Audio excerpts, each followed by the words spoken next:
Okay, it's time for me to make another one of my videos. I kind of give my personal feelings on the mass panic, ammunition shortages, and kind of reports on how gun shows and the the flow of sale of firearms and that are going, in terms of collectors and just what people I see buying around me.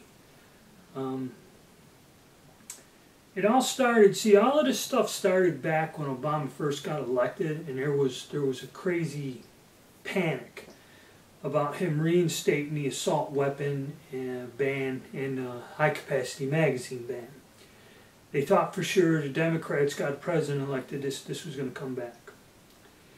And in a gun magazine, one of the writers, or a guy wrote in a column about collecting firearms, collecting old military guns, mainly the ones from World War II, just bolt action rifles or something like that. And he said that the hobby has become, it's not fun anymore, and it's become difficult to participate in it because he goes, whenever something does come up, like an old rifle, the gun shop owner will go and hang it on the wall and it immediately becomes in his personal collection. Or you have people that are opportunists, and these guns show up and they get inflated way beyond what their value is. I'll give you an example. I like the old Verndl, Austrian Verndl rifles, little single shot black powder gun from the 1870s. Yeah. If you can find a nice one, I personally, if I had a real nice one, which I bought, real nice condition, bluing, good barrel, everything, stock's in good shape, I'd pay about in the $600 to $700 price range for it. I think that's reasonable. Okay. And one that's beat up, I'd pay anywhere, depending if there's something unusual or markings about $450 for it, $4 to $5 in that price range for one that's not in such nice condition. And people put it on the gun broker or list it on these online auctions. They want, for a beat up gun, $1,000. And I've seen a guy have one on there almost close to $2,000, and it really wasn't in that good a shape, to warrant paying $700 for. And I've talked to a few other collectors, and this is a problem that you have, is when these gun shops do get something unusual that isn't something you see every day, they'll pop up. They put an exorbitant price on there. They're not going by the condition. I don't even know what one in mint museum condition without a scratch on it, like it come off the assembly floor, would be worth. I might say that might be worth $1,000, maybe not even. Okay, I don't know what the demand is, but that's where you get this. It's out of perspective, is how I should put it. It gets crazy. And same with these bans. Now, when Obama got elected, people became opportunists. They're all thinking, and they're not really interested in firearms. They don't shoot firearms. And they're not gun collectors. What they're doing is they would go, I remember, and I do remember this, take out loans, go down to the store and buy every AR-15 that the shop had, which is 3 or 4 of them, and the basic retail price at that time for a basic gun was $700. Okay, for just a plain Jane AR-15 223. They'd buy them up, and they were intending that when the law passed, they'd double up in price. Well, this went on for a while, created a shortage of guns and a panic and a rush, and things were selling out, ammunition was selling. And then it kind of like dies down, okay? And then we have one mass shooting. And then it starts again. Everyone goes crazy. And nobody's passed a law. I mean, they get on TV, they get angry and say, oh, well, we have to do something. We have to do, pass a law or change something. But it doesn't happen. The price of an AR-15 shoots up. Back then it dropped down even less. They were going for $650. Then overnight, The next gun show you go to 2 weeks later, they're up there $1,300, $1,600, and people are buying them as fast as you can put them out on the table. Okay? But no law has been passed. It's like everyone gets in this mentality of getting rich quick or making a buck, and they're gonna beat the wave or ride the wave. And I actually made a video about this the last time and said, you know, don't be doing it. I doubt very much they'll pass a law, and I doubt they'll pass one in the future. Some states have. I know New York State has restricted assault weapons and any kind of gun that holds more than 7 rounds. You may see it on state level. With the election year coming, you'd have to wait till after the presidential election for anybody's going to make a move. And I really don't think they will. But you never know, okay? But the thing is, people are just out to make money, and it kind of is a drag to the sport. The gun dealers like it because there's times they triple their money up. But see, now the backlash is, and this is what I noticed at the gun show, it's like the concealed carry craze. It was another thing. Everyone was going out getting their concealed carry permit, at least in this state. And every gun show I went to see, there were like mothers with kids and everyone's buying small pistols or revolvers. And the small .380 automatic, in this time frame too, Ruger come out with that little pistol, and when they brought it out to SHOT Show, they showed it around, and they sold out the first 2 years of production. Took orders for the first 2 full years of production when they brought it out to SHOT Show. So this was a hot item, and everybody was buying them. Then everybody started making a little .380 pocket pistol. Every company.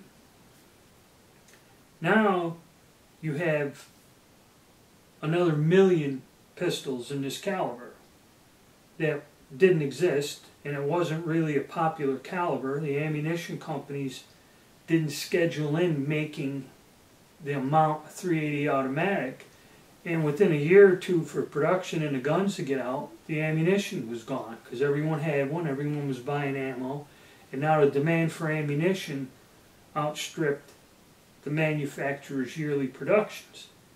How that is determined is the ammunition manufacturers go by on historic records. In other words, at one time 38 Special was probably, they made more of that than anything else, because every police station issued a handgun in that, or every police department used basically 38 Specials for years, which now has become a 9mm is the standard. So the ammunition company will adjust. They'll make more 9mm ammo than 38 Special ammo and .380 automatic in their yearly production schedule. And then that's produced, sent to a warehouse and distributed through their network of sales. Well, when you got another 1 million handguns and people buying them that need that caliber that didn't exist in this like rapid spike, within a year or two you couldn't find .380 ammo, brass, bullets, components. You couldn't reload it. And still, to get once fired brass, like to make cheap, it's expensive and it's hard to find. Okay, it's still not that easy of a caliber, and the price of the factory ammo is pretty steep, you know. 22s, another thing. People went nuts for the past few years. They were getting $80 or $90 for a brick of 500 22 shells, and you could not get them nowhere. They'd sell out as fast as they come in. And even if the people selling it, like Gander Mountain or the gun shop, somebody would come in and buy all the ammunition they could buy. Okay? If he had 5 cases, a guy would come in and buy all 5 cases. And he'd take the ammo and sell it for double what he paid for it. There were people doing this. Okay, guys told me they tried going to Gander Mountain. It's like Thursday morning, it opens at 7. It's when they restock the shelves. Be Wednesday night, Thursday morning. You know, they're standing out there waiting for the doors to open at 7. The guy said, there's a line halfway across the parking lot. they'd run in there, and I remember the Gander Mountain here in Greensboro, it was years you couldn't find a box of 22 cartridges on there. And I guess people complained to the point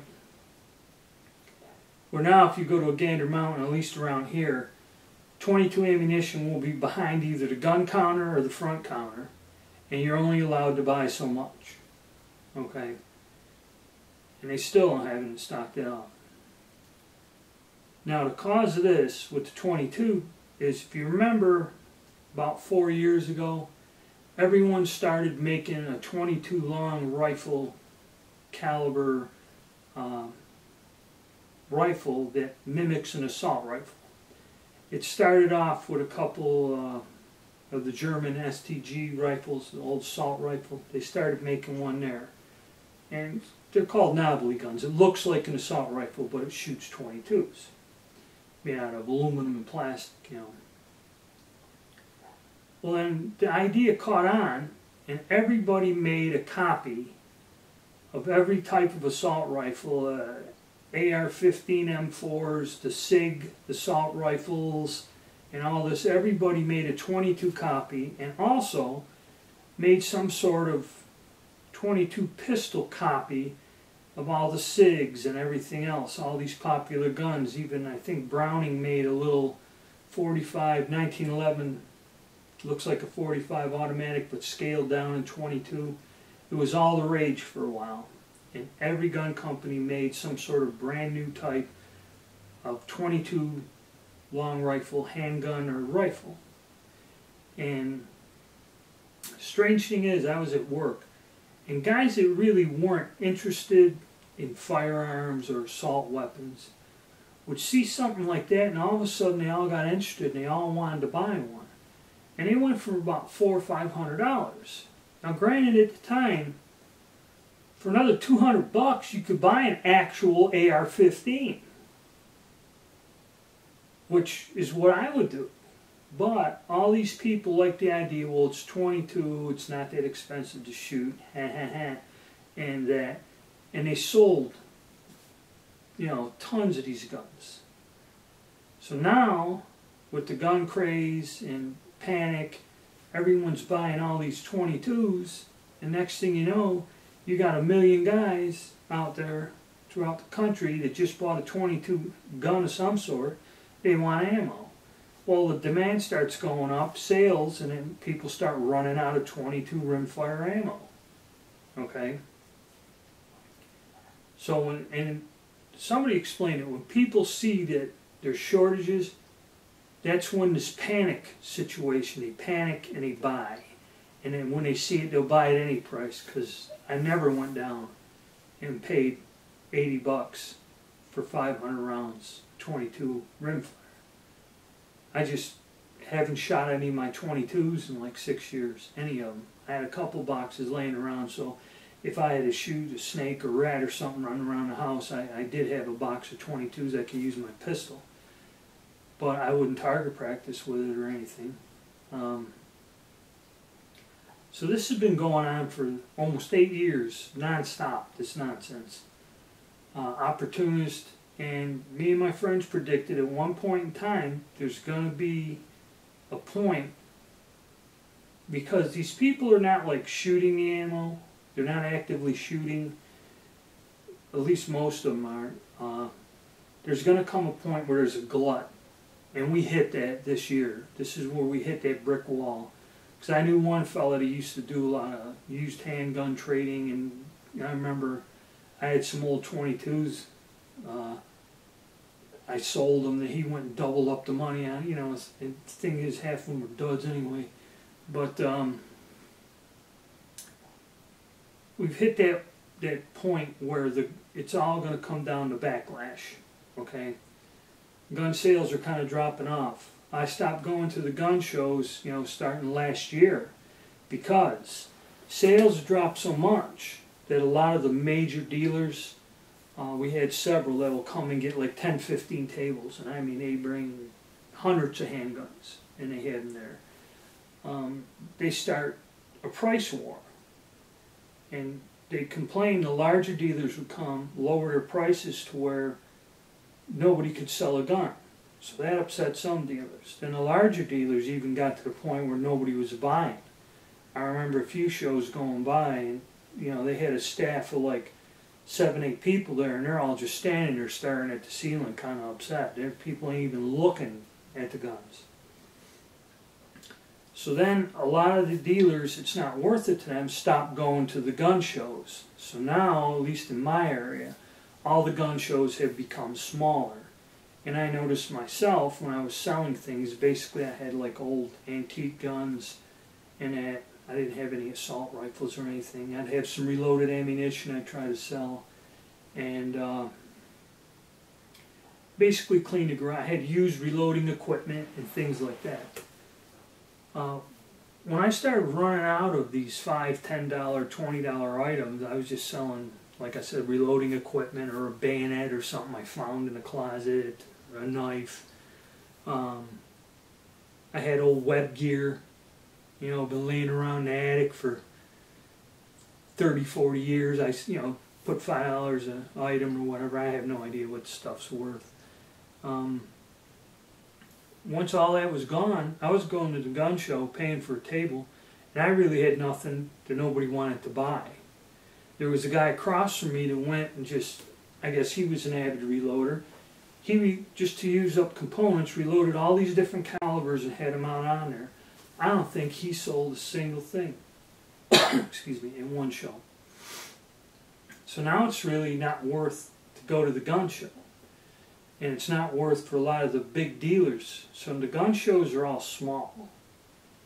And you don't have a lot of activity. I went to the last Greensboro show. I picked up a few things I needed because the prices and everything, prices are dropping. Okay, I bought some lower receivers for AR-15, $50 a piece. Okay, I've never seen them that low, right, in 20, 25 years.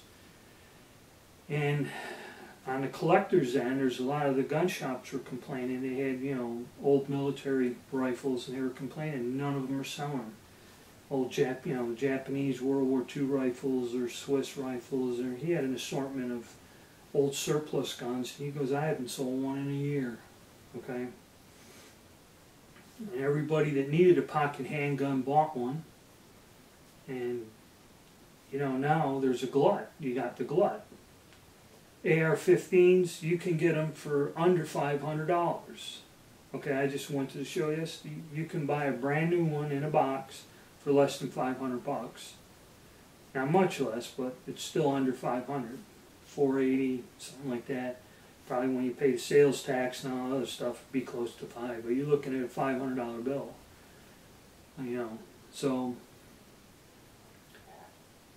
this does have a negative effect on your collection. Like, say you needed money and you said, all right, I got to part with some of my stuff. You're not going to find nobody to pay. Okay?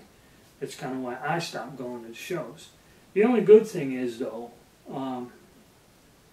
with this glut, the prices are coming down and stuff is available again. Like I said, AR-15s, they flooded the market, but I'm seeing more reloading components and not crazy price reloading, like powder and stuff. At the last show I just went, I bought an 8-pound keg of powder. He had 180 on it, which I went online, okay.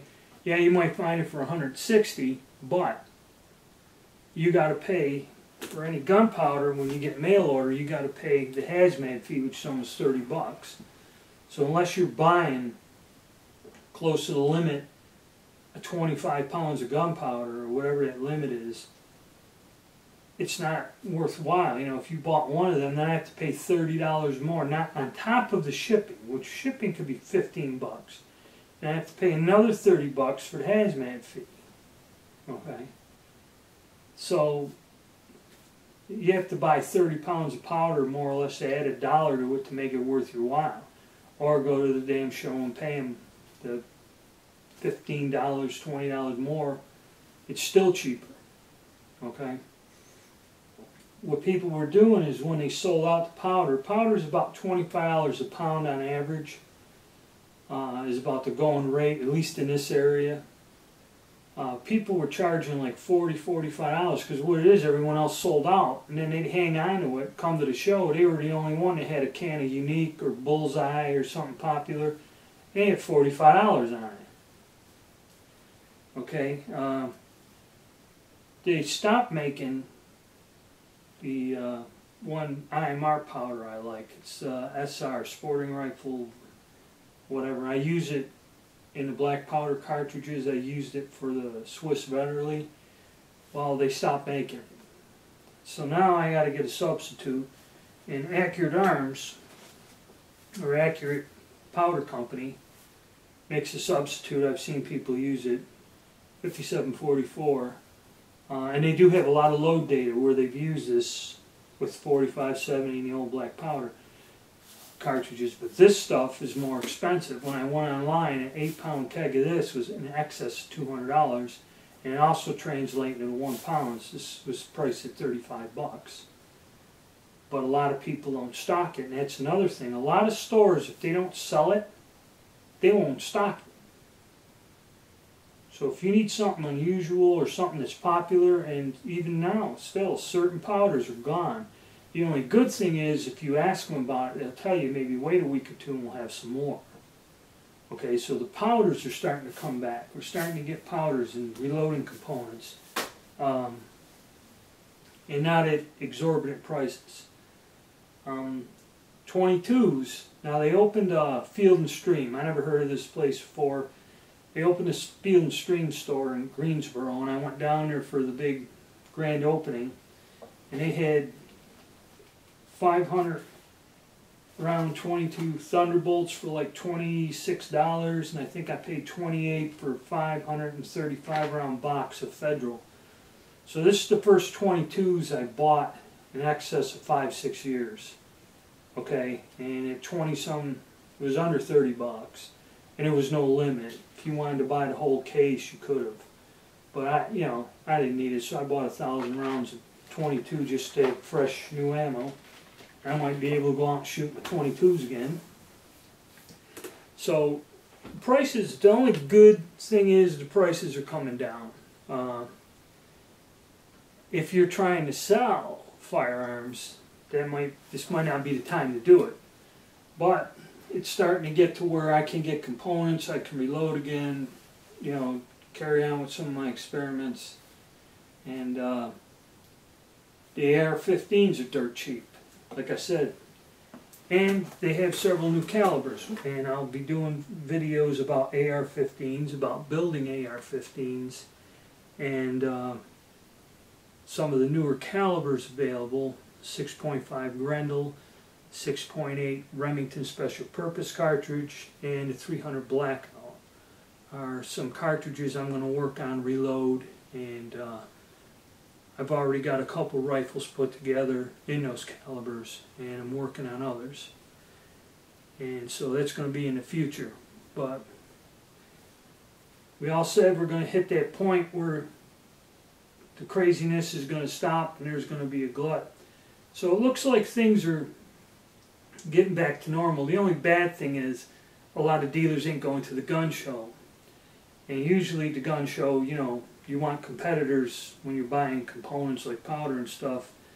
And if people ain't showing up, I found one guy I bought from him in the past, and I got the powder. I might be able to find that powder, like I said, $20 less somewhere else or in a store. But it's a matter of convenience now. So it looks like things are starting to turn around, but then again, with the election year coming up, you don't know if somebody will spark a panic again, or if whoever gets elected as president may want a sticking point of doing something about gun violence. So that's kind of how the whole rigmarole is. It's kind of seeing the light at the end of the tunnel. It's easing up on us. I mean, at least I can shoot my 22s now, but yeah, you're starting to see more components for reloading, which had dried up for years. I mean, I remember it was 2-3 years for I can get a hold of some Bullseye and that. And so that's how it kind of looks. Kind of like good and kind of bad. There's good points, But the bad point is too, the value of what you own. If there's a glut, your gun, the value of your guns have dropped also. That's one way of looking at it. So that's my input on the situation, and that's what I found in this last year here of the trending on it all. And I don't know, it kind of looks good in one way and bad in another.